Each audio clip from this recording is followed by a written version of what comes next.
Well, hello econ class. This is Mr. Abbott from my home up in Newaygo, and in the background is part of my property. I'm facing my house, so you're not seeing my house, but if you watch my other YouTube videos, you can probably see our progress that we've made up here. So, and occasionally there might be deer in that back field that you might see. That's why I'm positioned like this. But today, this is lesson 1. I'm a little behind, so I'm going to try to do lesson 1 and then maybe we'll do lesson 2. But lesson 1, this is just an overview, thinking like an economist. And the ability to think like an economist, as Robert Murphy, our author of our book, our wonderful books that have been donated to us from the Mises Institute, yay Mises, yay Robert Murphy, and yay donors to Mises, which the book is now wet because my table was wet. He says in chapter 1, thinking like an economist, and the ability to think like an economist is incredibly important. And he talks about, is economics or economics a science? And he talks about science, and he differentiates, he makes a difference. There's natural science and there's social science. Natural science are things like chemistry and biology, and economics is a social science which is about people. And he makes the scope here in chapter 1 that he wants to kind of underline is that economics as a social science is not something you can really observe, and here's why. If you take the natural sciences, chemistry and biology, you're dealing with inanimate objects, you're dealing with things, and you can measure and you can test. And we talked all about hypothesis and theories. Hypothesis is an idea, and then when you test and observe and you find these things to be true or false, your hypothesis then might become a theory. But in economics, it's a little bit different. It's a science, and you want to approach things scientifically, you want to look for facts, but it's a social science where you're dealing with people. And anytime you're dealing with people, it's very hard to measure, and so you really can't measure some of the principles. You can't test them like you can in natural sciences, because that means you would need to take people who are all different, and you would need to observe them in this test pattern, and you'd get so many different differences in your outcome and your answers. And so there's a way in which, yes, economics is a science, but it's a social science. It deals with people. It's the economics of real people, and it's very hard to observe and say this is always true. All right?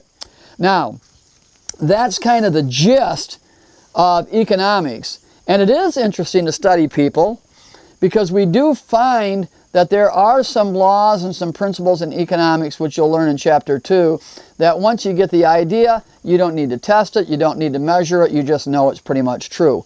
But that's how economics is different, as far as it's a social science, it's not a natural science, and therefore, because you're dealing with people and everybody's different, it's very hard to test and to measure. Now, there are some words, vocabulary words, that you need to be aware of. Barter, scarcity, and trade-offs, all right? And you can look in your book about barter. Barter is when you are exchanging goods and services without the use of money, all right? So, you come mow my lawn, I'll go milk your cow, okay? Or if you're not out here in the country, you know, you mow my lawn, I'll come over and water your flowers.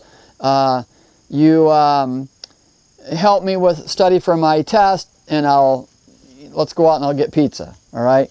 So that's barter, exchanging things without the use of money. Scarcity is a term which applies to things that we want, because we have needs and wants. Our wants are unlimited. And scarcity, it says, is talking about few resources.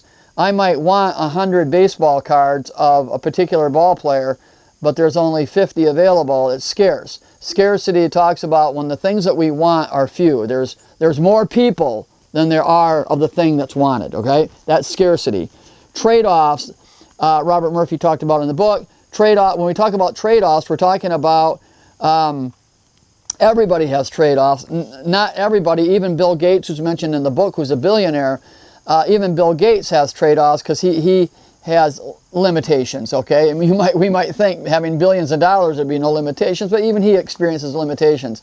And so trade-offs are when you give up one thing for another, all right? The trade-off for me was I moved here. Before, I had a 10-mile commute. I had a 10-mile drive to the Potter's house, but I lived in the city setting like many of you do. And we found this piece of property, and it's outside of, it's out kind of like out in the country, and it's larger as far as property than what we've had before, and it's quieter, and there's all sorts of nature, and like I said, deers and turkey and squirrels and chipmunks and all those things. But the trade-off is I now drive 40 miles to the Potter's house, okay? That's a trade-off. So that's chapter 1, thinking like an economist. Understand it's a science, but it's not a natural science, it's a social science. Therefore, you can't always measure things and test things.